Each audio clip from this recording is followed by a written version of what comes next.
సిద్దిపేట జిల్లా ఉస్నాబాద్ నియోజకవర్గంలో సర్ ప్రక్రియను మంత్రి పొన్నం ప్రభాకర్ పరిశీలించారు. కోహెడ్, చిరుగుమామిడి, సైదాపూర్, ఉస్నాబాద్ మండలాల్లో పర్యటించిన ఆయన బూత్ లెవెల్ అధికారులు, బూత్ లెవెల్ ఏజెంట్లతో మాట్లాడి ఎన్యూమరేషన్ ఫారాల పంపిణీ, నమోదు ప్రక్రియపై వివరాలు అడిగి తెలుసుకున్నారు.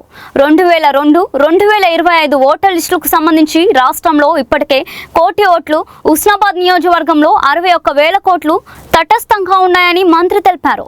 ప్రతి ఓటరు తన పేరు ఓటర్ లిస్టులో గల్లంతు కాకుండా చూసుకోవాలని సూచించారు. 2 ఫోటోలు సిద్ధంగా ఉంచుకొని బిఎల్ఓలు, బిఎల్ఏలకు సహకరించాలని కోరారు. అర్హత కలిగిన ఒక్క ఓటు కూడా తొలగించబడకుండా ప్రజాప్రతినిధులు, అధికారులు బాధ్యతగా పనిచేయాలని విజ్ఞప్తి చేశారు. ఓటర్ల సవరణ జరుగుతూ ఉంది.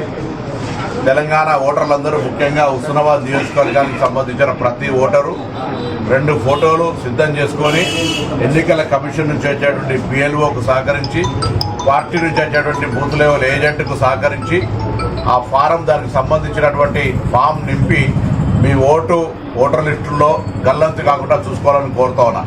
ఇప్పటికే రాష్ట్రంలో 1 కోటి ఓట్లు తటస్థంగా ఉన్నాయి.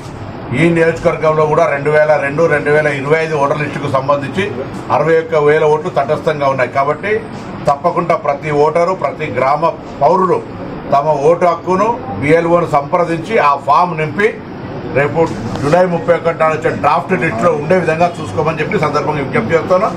అదేవిధంగా బిఎల్ఓలు, బిఎల్ఏలు కూడా ప్రజాస్వామ్యాన్ని కాపాడడానికి ఒక్క అర్హత కలిగిన ఓటర్ మిస్ కాకుండా ఉండే విధంగా తగిన విధంగా పనిచేయాలని, గ్రామాల్లో ఉన్నటువంటి ప్రజాప్రతినిధులు అందరూ కూడా మరి ఓటు హక్కు అనేటువంటిది చాలా ముఖ్యమైనది కాబట్టి ఒక్క ఓటు కూడా మిస్ కాకుండా ఓటు హక్కు కాపాడబడాలి. ఓటు హక్కును న్యాయంగా ఓటర్ల లిస్టుల నుంచి తొలగించకుండా చూసే విధంగా కార్యాచరణ కొనసాగాలని కోరుకుంటాను. అందుకే ఈరోజు ఇక్కడ కోహెడ మండలంలో ఈ ఎస్ఐఆర్ను పరిశీలించే ఉద్దేశంతో ఇక్కడికి వచ్చినాం. ఇక్కడ బిఎల్ఓ గారు, బిఎల్ఏ గారు కూడా ఇక్కడ ఓటర్లకు తిరిగి ఫామ్స్ ఇచ్చి దాని మీద 2022-2025 పట్ల అవగాహన కలిగజేస్తా ఉన్నారు. తప్పకుండా నాకు నమ్మకం ఉంది, ఎక్కడ కూడా ఓటు మిస్ కాకుండా ఓటు చేస్తారని, దాని లోపల అందరూ భాగస్వాములు కావాలని కోరుతా ఉన్నాం.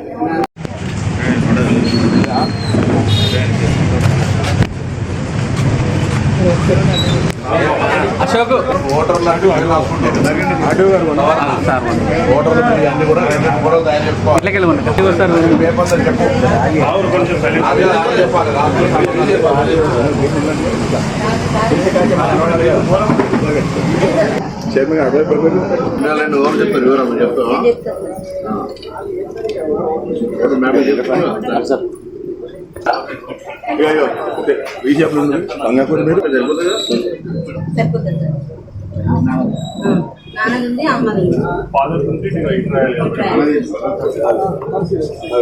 రెండు ఫోటోలు తయారు చేయాలి.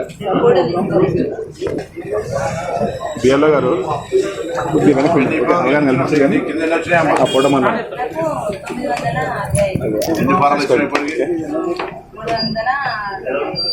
బాబా కలెక్ట్ చేస్తున్నా అన్నా బాబా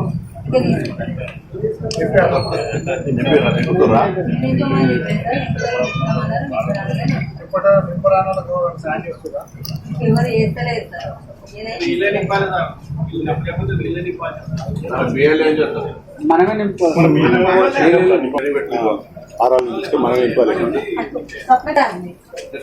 మీరు అటు ముందుకెళ్ళండి. ఇక్కడ చూడండి సార్.